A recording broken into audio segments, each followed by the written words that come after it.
Info penting dari BKN soal pembuatan akun SSCSN untuk honorer, jangan asal daftar.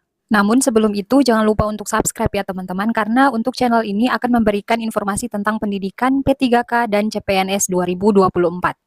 Hari kedua pendaftaran CPNS 2024 masih banyak pelamar yang kebingungan. Ada yang lebih percaya diri mendaftar P3K 2024 tetapi juga ingin melamar CPNS 2024. Tak hanya pelamar umum yang bimbang, di kalangan honorer pun ragu. Menurut Sekjen DPP Forum Honorer Non-Kategori 2 Indonesia, Tenaga Kependidikan Herlambang Susanto, banyak yang bertanya apakah sudah bisa membuat akun SSCSN? Apakah bisa buat akun sekarang ya? Jadi pas pendaftaran P3K 2024 dibuka, tinggal pilih formasi dan submit saja, kata Herlambang kepada JPNN Kamis tanggal 22 bulan Agustus. Merespon hal tersebut, Deputi Bidang Sistem Informasi Kepegawaian BKN Suharmen meminta para honorer yang tidak memenuhi syarat CPNS jangan coba-coba membuat akun SSCSN. Dia meminta untuk mempelajari dahulu buku petunjuk yang sudah disiapkan Badan Kepegawaian Negara dan jangan asal bertindak. Honorer tidak bisa buat akun SSCSN sekarang ya, ingat, itu untuk pelamar CPNS 2024, tegas Bu Deputi Suharmen kepada JPNN secara terpisah.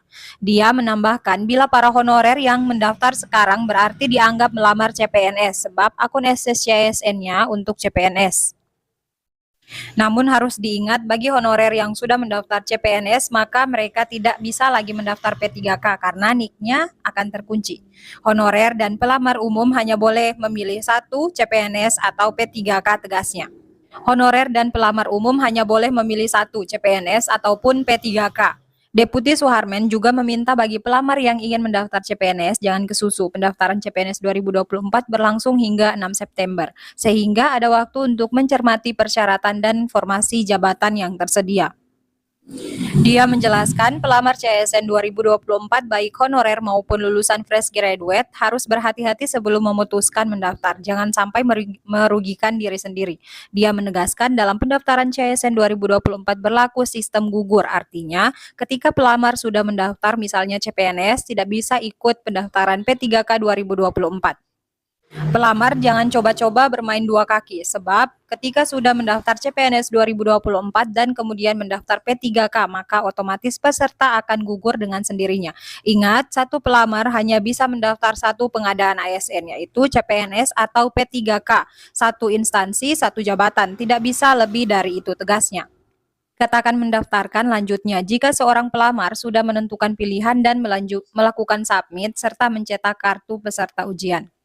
Lebih lanjut, dikatakan proses pendaftaran akan dilakukan melalui portal SSCSN mulai dari tanggal 20 Agustus dan pukul 17.00 lewat 8 menit sampai dengan 6 September.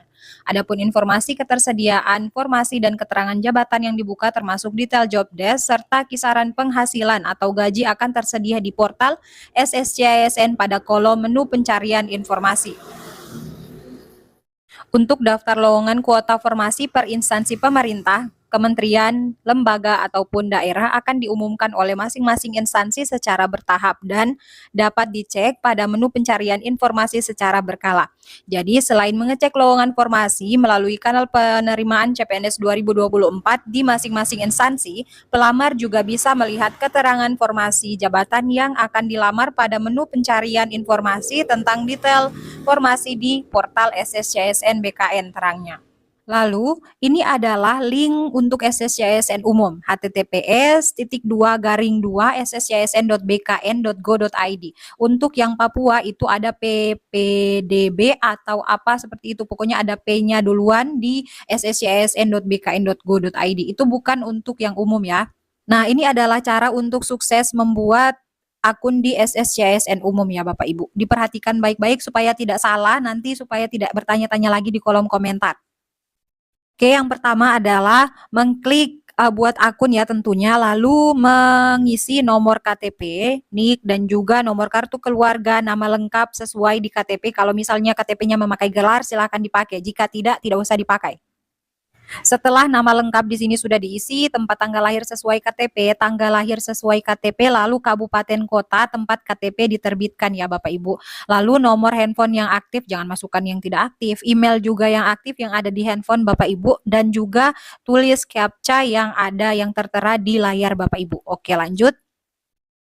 Setelah itu di langkah kedua, di sini ada tulisan silahkan isi formulir di bawah ini dengan lengkap dan benar.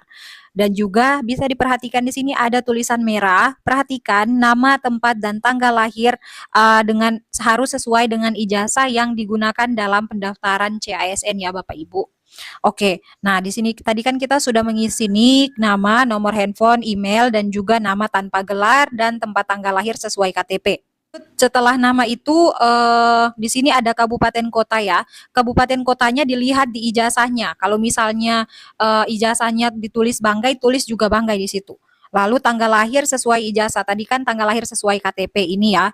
Ini lagi diulang tanggal lahir sesuai ijazah. Setelah itu memasukkan password, lalu konfirmasi password. Penggunaan password yang menentukan apakah akun Bapak Ibu bisa digunakan atau tidak. Bisa dibuat maksud saya. Nah, passwordnya ini berupa misalnya angka ya, angka terlebih dahulu, misalnya Bangka, A-nya, NG-nya itu kecil, lalu setelah itu nomor 2803 misalnya, dan menggunakan huruf-huruf ataupun angka numerik, misalnya, bukan angka numerik, karakter, pagar, lalu titik misalnya. Nah, ini kan sudah berapa angka? 1, 2, 3, 4, 5, 6, 7, 8, 9, 10, 11, 12 dengan titik. Nah, ini boleh di ACC oleh BKN. Seperti itu ya Bapak Ibu, karena sesuai peraturan. Nah, ini untuk menjaga-jaga jawaban pengaman 1 dan 2-nya ditulis juga, pertanyaan yang Bapak Ibu pilih di sini juga ditulis. Karena ini untuk berjaga-jaga, siapa tahu password Bapak Ibu itu lupa, menjadikan jadi pertanyaan pengaman 1 dan belum mengisi captcha, Bapak Ibu harus mengupload terlebih dahulu foto. Fotonya ini, pastikan jenis kelamin yang paling kecil ini yang ada di sini itu diisi, dicentang dulu, biasanya gagal untuk langkah ketiga karena jenis kelaminnya ini belum dipilih. Lalu contoh KTP yang benar. Oke, ini memasukkan KTP ya. Setelah Bapak Ibu mengklik-klik di sini, KTP-nya harus maksimal 200 KB dan juga jenisnya itu JPG ya Bapak Ibu. JPG. Kalau misalnya bukan JPG, harus diganti terlebih dahulu di website. Silahkan cari di Google saja, di Google, dibuka Google-nya, lalu mengetik PNG ke JPG. Nah, ini akan ada website-website yang bisa mengganti online, seperti itu. Lanjut untuk swafotonya harus terlihat muka seperti ini, supaya nanti saat ujian bisa dikenali muka Bapak Ibu. Untuk latarnya tidak apa-apa, terserah latar dinding atau apa, yang penting swafoto bukan yang berlatar belakang merah ya. Setelah itu tinggal klik lanjutkan dan juga mengisi captcha terlebih dahulu. Ini yang diisi lalu lanjutkan di sini. Oke, setelah langkah kedua selesai, di sini akan ada langkah ketiga, pengecekan ulang data. Untuk pengecekan ulang data di sini diperlihatkan nik, nama, dan juga tempat tanggal lahir dan tempat lahir sesuai ijazah. Silahkan diperhatikan baik-baik. Jikalau memang ada yang salah, silahkan kembali. Jikalau sudah selesai, ini semuanya sudah benar, silahkan mengklik proses pendaftaran akun. Setelah mengklik proses pendaftaran akun, akan ada pop-up konfirmasi apakah data yang Anda isi sudah sesuai. Cek kembali jika Anda belum yakin. Jikalau sudah yakin, langsung klik iya. Nah, di tahap ini tidak boleh langsung lanjutkan login pendaftaran. Silakan cetak informasi pendaftarannya terlebih dahulu, supaya nanti akan ada bukti jikalau teman-teman sudah mendaftar akun SSCASN 2024 umum. Untuk kartu informasi akunnya itu seperti ini ya Bapak Ibu, ada nomor identitas KTP, nama akun, nama sesuai ijazah, tempat lahir sesuai ijazah dan juga KTP, tanggal jam pendaftaran. Nah, ini sudah dikatakan, silakan lanjutkan ke https://sscsn.bkn.go.id atau menu masuk pada SSCASN dengan menggunakan NIK dengan password yang telah Anda daftarkan.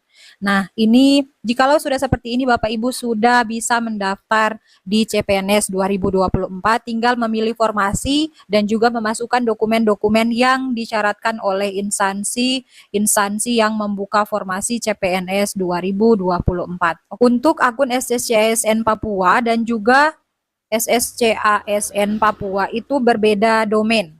Domain Papua itu berbeda dengan yang untuk umum, sehingga Bapak Ibu bisa menggunakan satu NIK dua akun. Oke, mungkin itu saja yang bisa saya bagikan ke Bapak Ibu. Terima kasih. Wassalamualaikum warahmatullahi wabarakatuh.